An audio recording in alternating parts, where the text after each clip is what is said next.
Hey guys, welcome back to the channel. So today we have another teardown video and we are going to be tearing down the strut assembly and see what's inside. Now before we go ahead and begin guys, if you guys haven't subscribed to the channel, hit the subscribe button down below. Definitely smash that like button because it helps the channel out.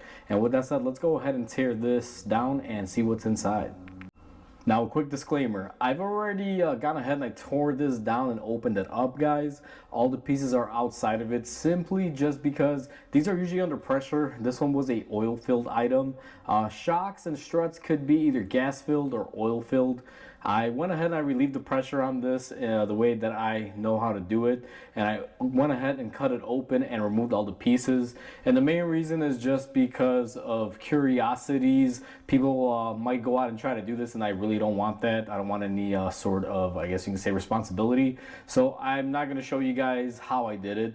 I'm just going to show you guys the inner workings and everything that's torn apart. Now I'm going to go ahead and focus in on the bench and show you guys all the different pieces.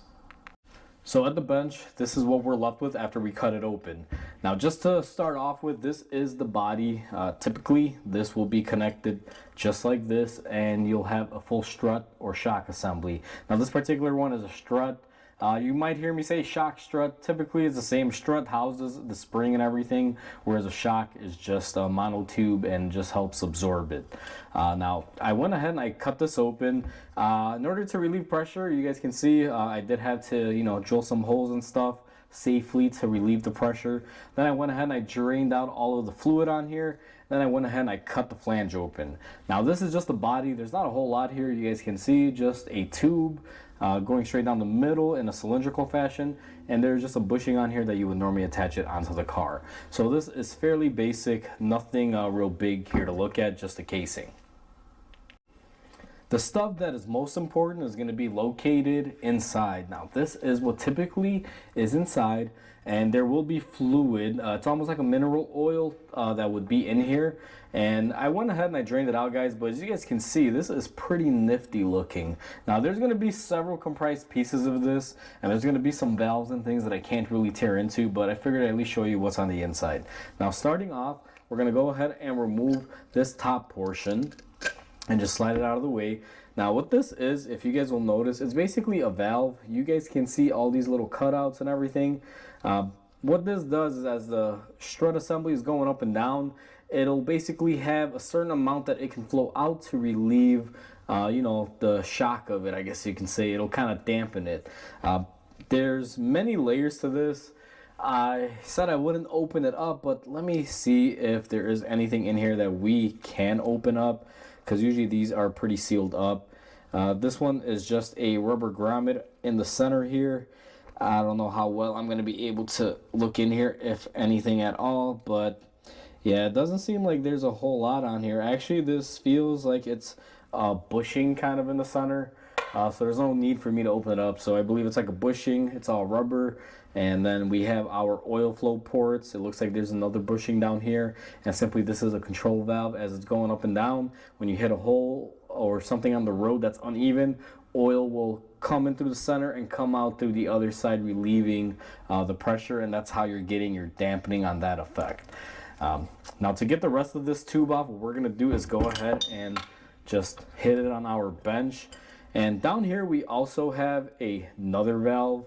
Now typically this will go right here, and this is again just another dampener. It's all pressure related guys. I'm not exactly sure how the inner workings work 100%, but I know that basically you got fluid in the container, and as the road hits the tire up, what happens is the fluid gets pushed together and it comes out of this valve and this valve at a predetermined rate, and that's how you get your dampening on these. It's quite simple. Now this is what this will look like, and you could probably open this up. There's probably some springs and some other little things in there. You guys can see that it has oil control. You can see how these little orifices are offset in there. And then as far as on the back side, I'm assuming the oil would just come out of here.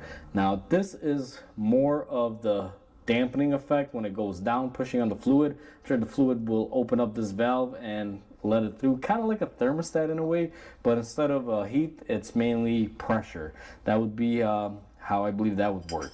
Now inside here we have our actual rod and we have our tubing. Now this will generally fit in here, and it provides the two different areas of the inside fluid and the outside fluid, because there's going to be fluid in here and fluid on the outside area, and it's basically all sealed off, because this will seal off the top portion right there, and this actually seals off the bottom, and it works in comparison like that. So this is basically the chamber, and then the outside walls can have fluid, and so can the inner diameter. It's basically a balance, and the fluid will move in and out of this tube, guys, again, with these valving guides here, or whatever you want to call these. I'm not exactly sure, because I've never really torn one of these apart, although I understand the principles of it. Now up here we also have a seal. This just keeps the shaft sealed up, and also keeps it in alignment inside there. Mainly when it's in here, it'll keep it from going side to side mainly. So we can go ahead and push that to the side. Now down here we have a pretty good seal. You can actually unthread this. I believe it's a 10 or 11 millimeter, but all that this is a seal. So when it goes in here, you guys can see it's rubberized. It keeps it in check and keeps it moving. Kind of like a piston in a way is, I guess, the best way to, clarify how this works. It just goes in there. As long as there's some lubricity, it'll float in and out and push up on the fluid and back and forth, and also seal up this chamber. It's pretty basic in the element. Now, there's not a whole lot here, guys. There's a little bit more inner workings in these things, but again, I can't really tear them apart. But overall, these designs are actually really basic. There's two types that you could have. You could have gas chambered ones, or you can have liquid filled. Now these were liquid filled. These came out of a Toyota Prius. There's a lot out there. They could vary. Some are gas, some are oil. I feel oil does a little bit of a better job, but it all varies. And it's pretty basic, guys. That's what's inside of a strut assembly. Now, if you guys enjoyed this video, please comment, like, and subscribe, because it definitely helps the channel grow. I hope you guys have a wonderful day, and I'll catch you guys on the next video.